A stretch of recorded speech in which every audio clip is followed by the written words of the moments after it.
Hi, I'm Tess McCollum, and our project is Emotion in Motion. Our purpose is we're trying to find out what dance style impacts the audience's emotion the most. We got interested in this topic because we've been dancing for about 12 years now, and we were interested on emotion and how emotion works, so we thought this would be a good combination. Hi, I'm Ella Smith. Our procedure consisted of, we got 20 8th graders and we gave them a ballot with different emotions listed on it, and we had them fill out the emotion they felt. And then we did a dance out of hip hop, ballet, or tap, all performed to the same music, and we had them fill out the emotion they felt after the dance. And this is the ballot we gave them. We have happy, relaxed, energized, sad, mad, and stressed. The answer to our question is ballet, because people changed categories the most, and that was the most drastic change that happened. As you can see in our graph, we had 45 people, 45% change categories, which means 45% changed from the happy category to the sad category, or the sad category to the happy category.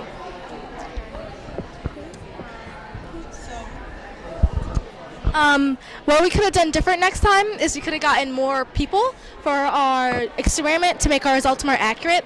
And next time we could have gotten different age groups to see if whether or not different age groups like different dances. So thank you for looking at our project. Hello, my name is Chase, and the title of my project is Soundproofing. I tested 7 different materials, which were leather, carpet, egg cartons, drywall, foam, cardboard, and comforter, to see which one would be the best soundproofer. And the purpose of my project was to see which one was the best. My procedure was, I made a box, and I lined it with all 7 different materials, and then I put a phone in it, and then I let it ring, and I used a decibel meter to measure how much sound came out of each. And my hypothesis was that foam would be the best, and I thought this because it was squishy and it seemed like it would absorb sound really good, but carpet ended up being the best. Just the plain box was 63 decibels, and when the carpet was inside of it, it was 50 decibels, so it blocked out 13 decibels. And something that really surprised me was that drywall did the worst, and it just surprised me because it was really hard and solid, and I thought it was going to do a lot better than that. And so I'm going to say what all the decibel readings were now. The drywall was 61, so that means it blocked out 2 decibels. Leather and cardboard were 60, which means it blocked out 3. Egg carton was 59, blocked out 4. Comforter was 57, which means it blocked out 6. Foam was 55, so it blocked out 8. And carpet was 50, and it blocked out 13.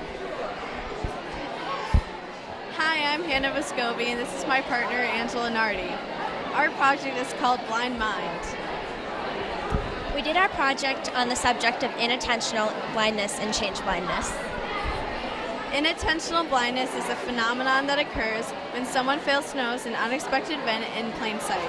Change blindness is a phenomenon when someone fails to notice a change between their previous view and what they were viewing and what they are viewing now. We wanted to know if age affected the ability to overlook an unexpected event in plain sight when our subjects were given a specific task to focus on. We got interested in this topic when our teacher, Ms. DeAble, showed us a video of 2 teams passing around a basketball. We were told to count the number of passes made by the white team. When we were counting, a gorilla walked in the scene, and it was amazing to see that only about 2 people out of everyone in their class noticed the gorilla. So when we were looking for our science fair topic, this video came to mind, and we just looked up what it was about, and we just got really interested. So for our hypothesis, we thought that age would affect the ability to overlook something unexpected in plain sight, because we thought that adults tend to have a better understanding of the task that they're told to follow, so we thought that they'd follow through with it more thoroughly than kids would. So so they'd be oblivious to their other surroundings, where kids tend to get distracted and they'd be looking around and happen to notice something unexpected. For our procedure, we collected 40 test subjects, 20 adults and 20 students. We individually showed them 2 videos, one similar to the one I explained to you earlier about a gorilla, and one of 2 girls having a conversation. For the first video, we were testing them to see if they noticed a gorilla walking through the middle of the game, the curtain changing color in the background, and a player leaving the game. For the second video, we were testing them to see if they noticed any of the 9 intentional editing errors that were within the video. So for our data, we collected it and we found the percents of each age group who was affected by inattentional change blindness for both videos. So we found that 60% of kids did notice a change, and 65% of adults did notice a change when they watched the first video. We tested people who have seen or heard a video like the gorilla video, and they knew about the gorilla's appearance beforehand. So we tested them if they saw the gorilla a second time, and if they noticed any new changes that weren't in the video they seen or heard. We found that 100% of kids noticed the gorilla a second time, and only 75% of adults noticed the gorilla a second time. No one noticed any new changes.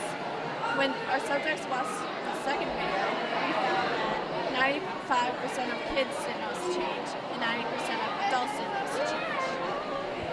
So from these results, we concluded that age did not affect inattentional or change blindness, considering the results for both adults and students were very similar. So our hypothesis was incorrect. However, scientists have proven our hypothesis correct because they have the resources to test hundreds in a variety of test subjects, which will make their results more accurate. So next time if we tested more subjects, our results would match with our hypothesis. Another variable that kind of affected our results was background noise. We noticed that some of our subjects were distracted by the noise or the action happening in the background while we were testing them. So they could have taken their attention away from the video and they could have missed something within it that was very important that could have affected our results. In the future, we would want to put on a live performance similar to the gorilla video where there are unexpected changes and the audience have to focus on the task. And after they watch the performance, they will be asked if they notice anything unusual. Next time it would be very interesting to see if gender affected the ability to overlook something unexpected in plain sight as opposed to age. Inattentional and change blindness can occur in everyday life.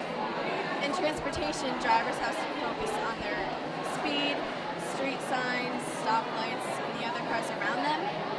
So they don't expect to see something such as a motorcycle or a deer, which is why most people get in car accidents with motorcycles, because they don't expect it to be there, even if they're looking right at it, so they don't notice the motorcycle.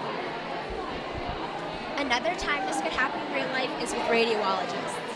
A study was actually done recently where radiologists were asked to look for cancer within the x-rays, but in those x-rays there was a small gorilla the size of a matchbox, and the radiologists were told to look for the cancer.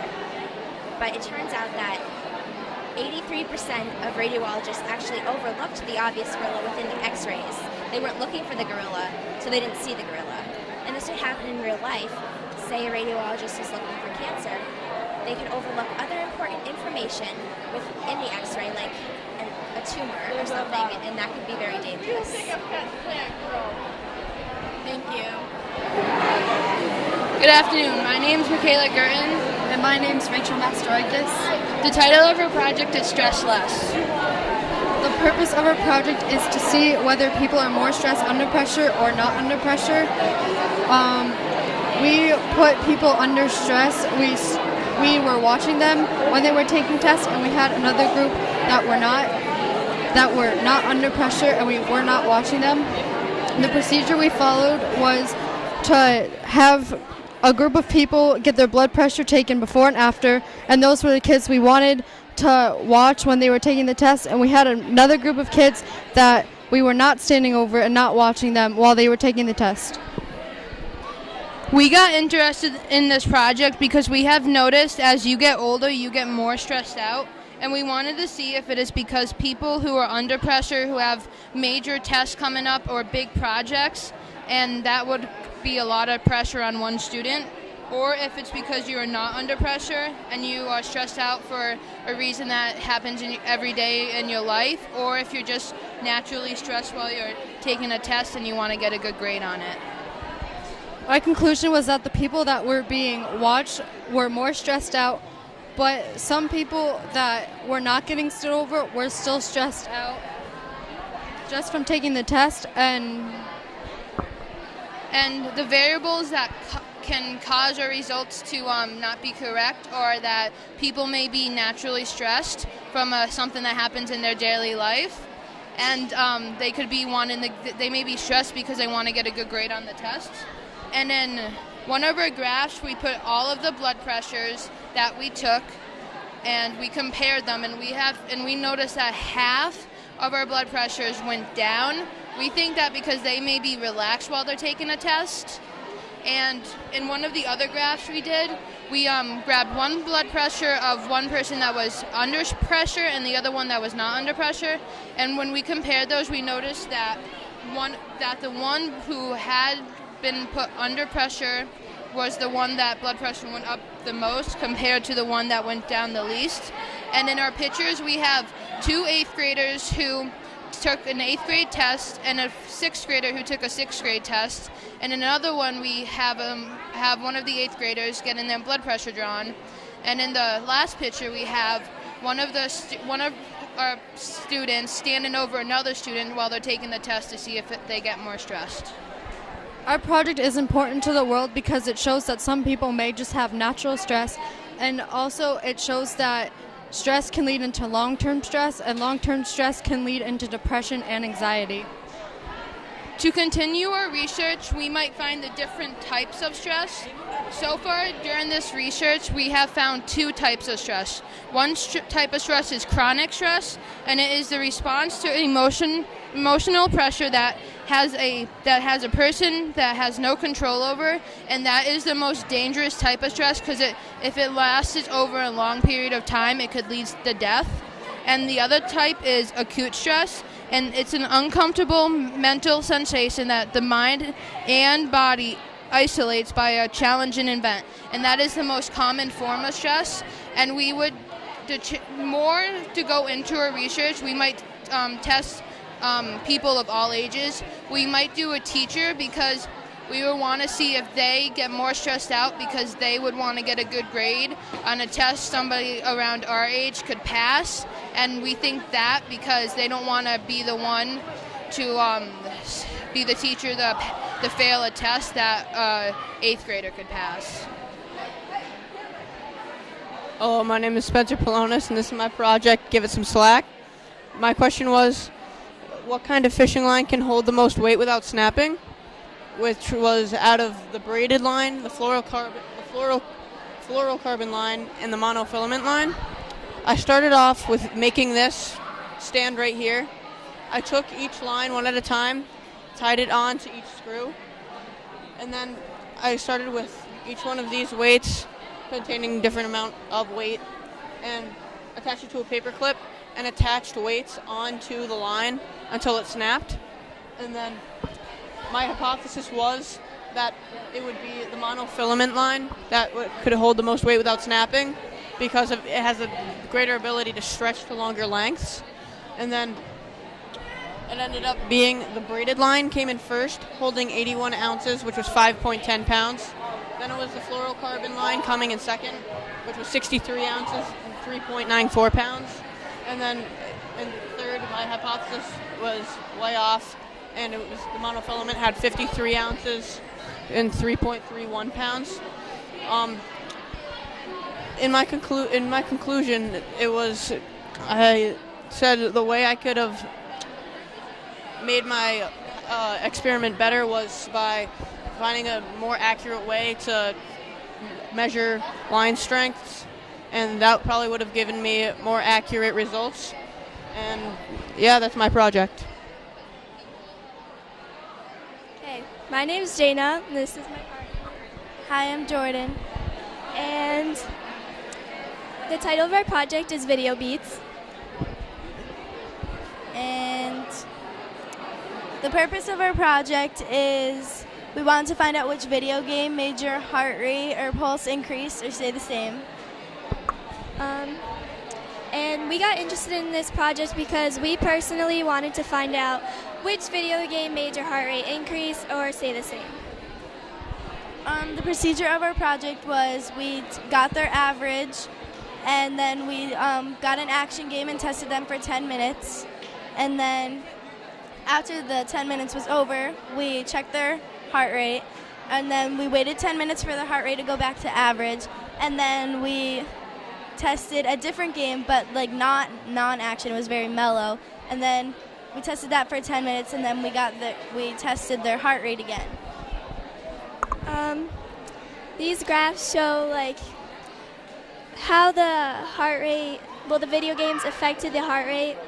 Like here, for the average game and the regular game, the heart rate stayed generally the same, and then the action game made their heart rate increase, which was also made our hypothesis right that the fighting game or action game would actually make your heart rate increase. And our conclusion was that our hypothesis was right. The important our project is to the world is that so we can like show people that like what their heart rate is when like video games, like when they play video games. And that's it. Thank you. Hi, my name is Shelby Johnson. The title of my project is Can Poems Affect Heart Rate? My hypothesis was that I think a sad poem will decrease your heart rate. I think the happy poem will make your heart rate stay the same, and that the angry poem will make your heart rate increase. The purpose of my project was to find out what affects to your heart rate on emotions. As you can see here, I have charts that has a man as I used as one subject, and his normal heart rate was 85%. The angry poem heart rate I had read to him was 52%. The sad poem heart rate was 70%, and the happy poem was 60%. After that, I waited 5 minutes, and then it ended up being back up to 71%. I also did a woman subject. Her normal pulse rate was 67%. The angry poem ended up being 66%. The sad poem was 52%. The happy poem was 58%. And after I waited 5 minutes, it went back up to 62%. My results is that I tested to see if it would affect the heart rate, and it did. For the woman, it decreased all of them, and then for the man, it increased his heart rate. I figured out that the woman's more sensitive and emotions than a man is. And for my procedure, I had 2 people, and then I took their pulse rate, and then I read all 3 poems, and then I took the pulse rate for each poem, and then I wrote down all data I have collected. And some variables that might have affected my result was that the subjects were moving, laughing, and were watching TV. And next time I will make sure that they pay close attention. Yeah. So, thank you. My project is about, let's see, what goes faster, marble or no marble. And I tried it in the marble one because it has enough speed going down it. And then I tried without it, but without the marble it didn't go because it doesn't have that much speed going down the roller coaster. And then I timed it, and it took 14.31 seconds to do it, and it's cool.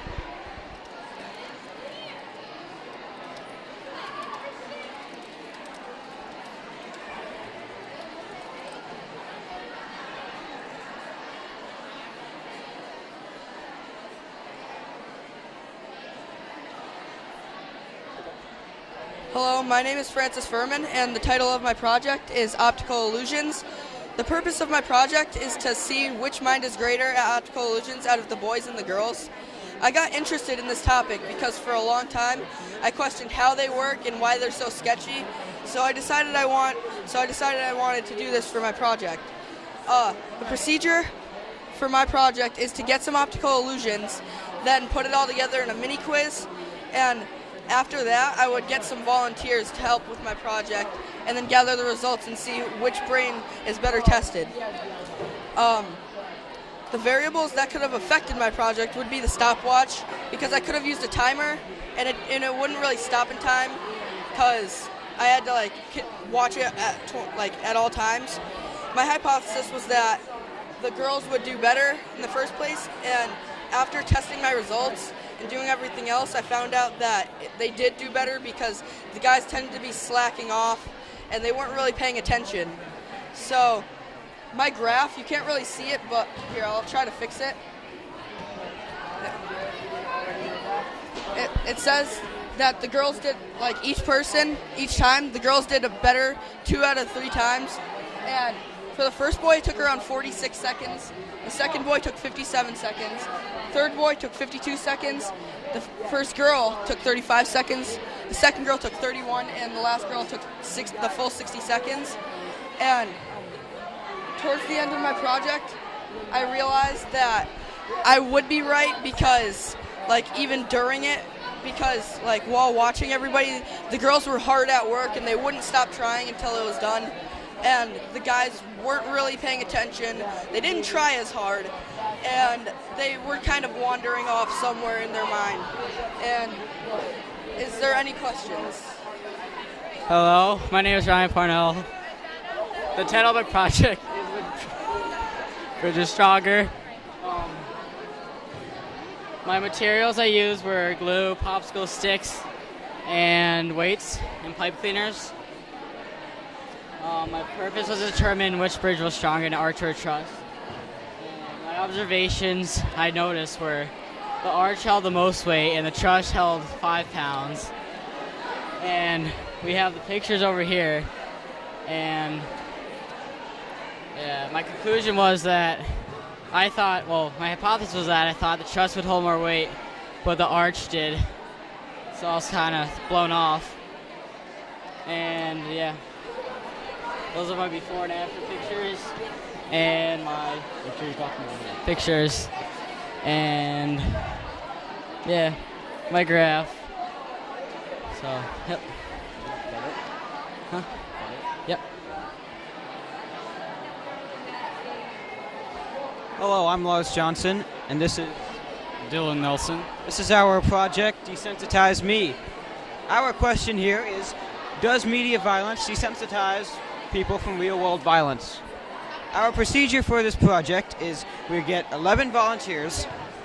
We have half of them watch a scene from Indiana Jones, Raiders of the Lost Ark. Then we have the other half not watch the scene, and we have all of them watch a fight of 2 people on a bus, which is right here. And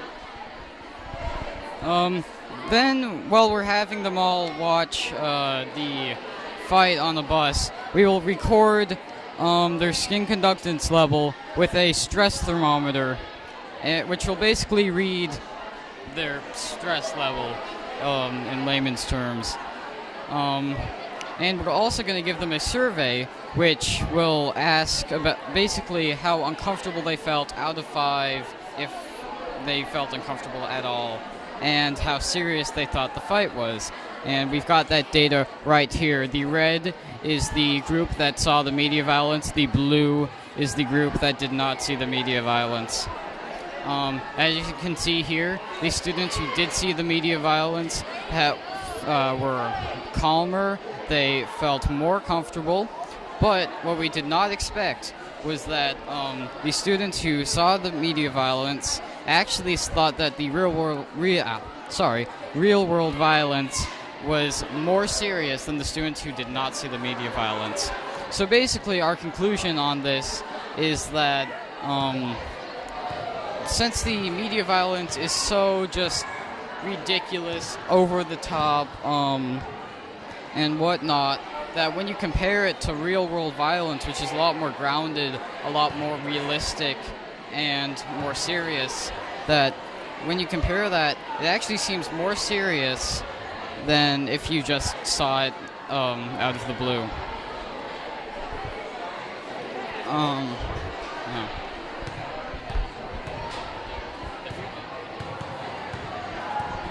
If we were to do this project again, what we would do would be we would have more people than just 14. We'd have around 30, 40 people, and we would do it for a longer period of time than just one day.